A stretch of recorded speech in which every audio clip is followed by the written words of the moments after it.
dito. Iba-iba man yun sa TikTok, iba sa Facebook, iba sa... Oo, iba-iba ang time kasi minsan kasi si Lolo M, ayaw niya nang i-post mo sa iba, i-post mo dito, ganun-ganun. Magkaiba ang oras. Lusot gyapon. Ano tong saging ni Chiquitita, tell me what's wrong. Chiquitita, tell me what's wrong. Iwan saan to galing? Tapos lagyan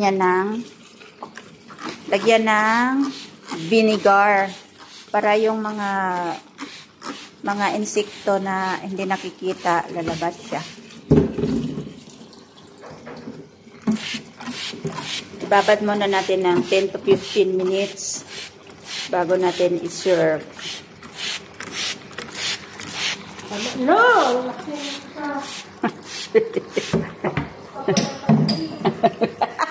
Pahirapan. Ay, sumobra na ang oras ko.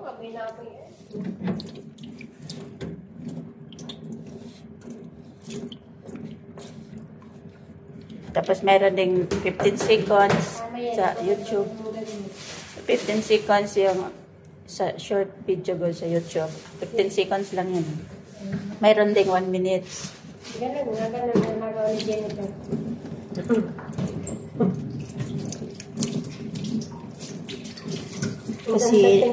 Kasi dito sa magbawas na nga ako ng mga video kay malabo na yung camera.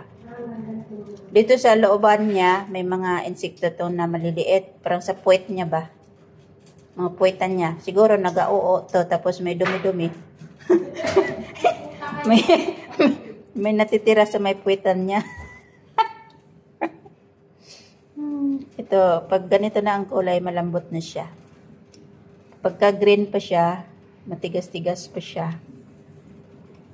Ang dami nito part ng Mindanao, yung mga malalamig na area, ang dami nito, Mire. Na i-dry mo god yun pag nakauwi ka, i-dry mo tapos ihalo mo sa mga mga tinulang manok, Mire, i-try mo sa tinulang manok. Ang puno niya na yung parang sa Sa puno lang din to dikit.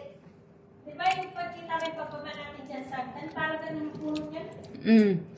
Galing sa baba hanggang sa taas na nakadikit to sa oo. Sa pulo-pulo. Sa mga kahoy talaga siya, sa sanga siya nagadikit. Ganito yung tingnan yung puno niya meron.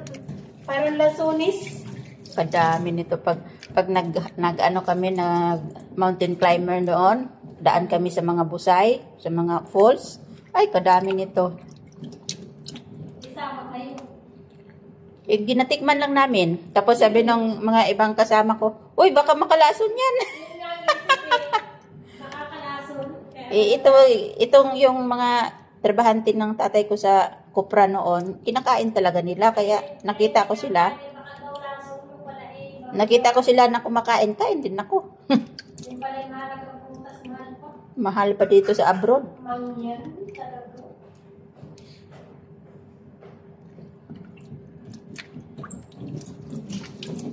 Babad muna natin ng 15 minutes bago natin banlawan. Apat naman sana, isa lang sila. Ano ba naman yun? Hindi ka man lang makadugat-dugat. Hello, ay salamat.